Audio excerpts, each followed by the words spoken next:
Berjumpa lagi dalam permenungan kita edisi Kamis 14 September 2023, Pekan Biasa ke-23. Hari ini pesta pemuliaan salib suci. Bacaan-bacaan liturgi hari ini, bacaan yang pertama dari kitab Bilangan, bab 21 ayat 4-9. Bacaan kedua dari surat Rasul Paulus kepada jemaat di Filipi, bab 2 ayat 6-11. Dan bacaan Injil dari Injil Yohanes bab 3 ayat 13-17. Pesta hari ini, pemuliaan salib suci yang dirayakan dalam gereja Katolik secara liturgis, sesungguhnya mengungkapkan dua poin penting untuk direnungkan. Poin yang pertama adalah historisitas pesta pemuliaan salib suci, dan yang kedua teologi salib. Mari kita coba melihat dan merenungkan sedikit lebih dalam tentang dua poin penting yang berkenaan dengan pesta pemuliaan salib suci. Bagaimana historisitas pesta hari ini? Konon diceritakan bahwa ketika Raja Persia Khosrau kedua menguasai tanah suci dan kota Yerusalem, beliau mengambil salib Yesus dan membawa ke Persia. Itu terjadi tahun 614. Tetapi kemudian ketika Kaisar Heraklius yang pertama memenangkan pertempuran melawan Raja Persia, salib Yesus itu kemudian diambil kembali dan dibawa oleh Kaisar Heraklius yang pertama ke Gunung Golgota dan ditempatkan di sana. Cerita selanjutnya, lama salib Yesus itu menghilang. Lalu kemudian Helena, ibunda dari Kaisar Konstantinus, dalam peziarahannya akhirnya menemukan salib. Namun cerita lebih lanjut demikian, konon ceritanya seperti ini. Helena menemukan dua serpihan dari salib.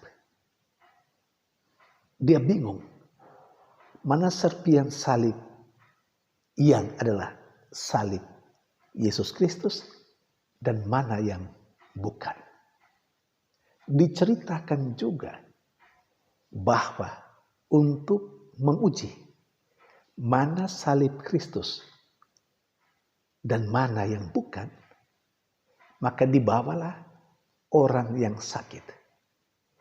Karena diyakini ketika orang yang sakit itu kepadanya diletakkan salib, serpihan salib itu, kalau sekiranya orang sakit itu sembuh, maka disimpulkan serpihan itu berasal dari salib Kristus. Dan yang lain tentu bukan. Itulah caranya untuk menentukan mana salib yang ditemukan oleh Helena, ibunda Kaisar Konstantinus. Ketika didekatkan, ditaruh pada seorang yang sakit, kemudian orang sakit itu sembuh, lalu dikenal, itulah salib Yesus Kristus. Untuk mengenang itu, maka dibuatlah pesta seperti yang kita rayakan hari ini. Itu historisitas. Saudari dan saudara yang terkasih.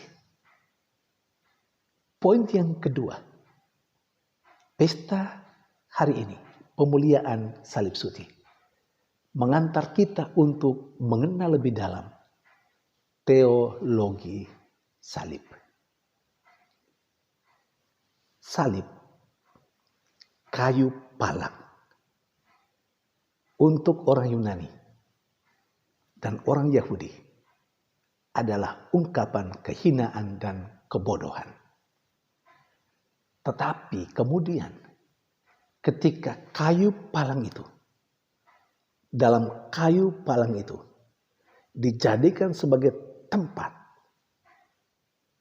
disalibkan Yesus, maka kayu palang itu yang sebelumnya berarti kehinaan dan kebodohan berubah menjadi simbol pengorbanan, simbol ketaatan, dan menjadi ungkapan keselamatan. Artinya, kayu palang itu ketika itu menjadi tempat bergantungnya Yesus, maka kayu palang itu tidak lagi berarti tanda kehinaan dan kebodohan, tetapi tanda keselamatan. Saudari dan saudara yang terkasih, salib di mana tempat bergantung Yesus adalah tanda keselamatan. Itu diungkapkan dengan sangat baik dalam bacaan Injil hari ini. Begitu besar cinta kasih Allah kepada manusia sehingga ia mengutus putranya ke dunia untuk menyelamatkan manusia supaya siapapun yang percaya kepadanya tidak akan binasa tetapi memperoleh hidup yang kekal.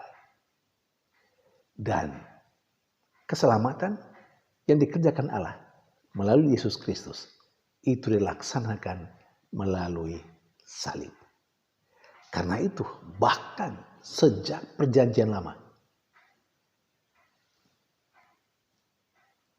kayu palang itu yang disimbolkan dengan ular tedung yang dipasang pada tiang itu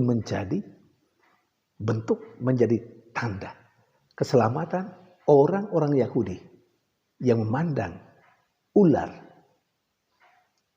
yang ditempelkan pada tiang itu. Setiap orang yang dipagut ular, kemudian yang memandang ular dalam tiang itu memperoleh kesembuhan. Dan itu simbol dari Yesus yang disalibkan yang membawa keselamatan bagi umat manusia, bagi saya dan Anda. Itu cerita diungkapkan dalam bacaan pertama hari ini. Dan lebih jauh, Yesus yang disalibkan itu mengungkapkan bagaimana Yesus itu rendah hati dan juga bagaimana Yesus taat pada kehendak Bapa. Hal ini diungkapkan dalam bacaan yang kedua hari ini. Itulah teologi salib. Maka bagi kekristenan, salib adalah tanda yang paling hakiki dalam kekristenan. Sehingga siapapun yang menghilangkan salib, dia menghilangkan hal yang paling hakiki dalam kekristenan.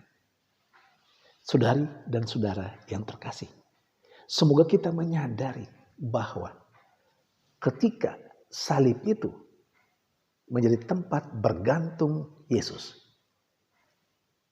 salib itu menjadi salib yang suci, menjadi simbol keselamatan. Karena itu, bagi kita orang yang percaya kepada Kristus, salib bukan lagi tanda kehinaan dan kebodohan. Karena itu salib harus kita panggul, harus kita terima dan kita pikul. Karena itu adalah tanda dan ungkapan sarana yang menyelamatkan kita. karena Kristus yang disalibkan itu. Saudari dan saudara yang terkasih, salib seringkali diabaikan. Seringkali termasuk orang yang percaya, mungkin saya dan Anda, terkadang kita tidak mau memikul salib kita. Tapi ingat, ketika kita tidak mau memikul salib kita, ketika kita mau menghilangkan salib dari kehidupan kita, kita menghilangkan hal yang paling hakiki dalam sejarah keselamatan kita. Tidak ada keselamatan tanpa melalui salib. Tidak ada kemuliaan Tabor tanpa melalui Golgota. Anda dan saya telah diselamatkan karena salib. Salib di mana tempat Yesus bergantung. Marilah kita dengan besar hati memahami arti penting salib. Salib yang suci. Dan kesucian salib itu karena Dia yang bergantung di situ telah menyucikan kita dan menyelamatkan kita, yakni Yesus Kristus. Mari kita terus mengimani Yesus. Yesus yang tidak saja Yesus yang bangkit, tetapi Yesus yang menderita dan mati di kayu salib. Tuhan memberkati.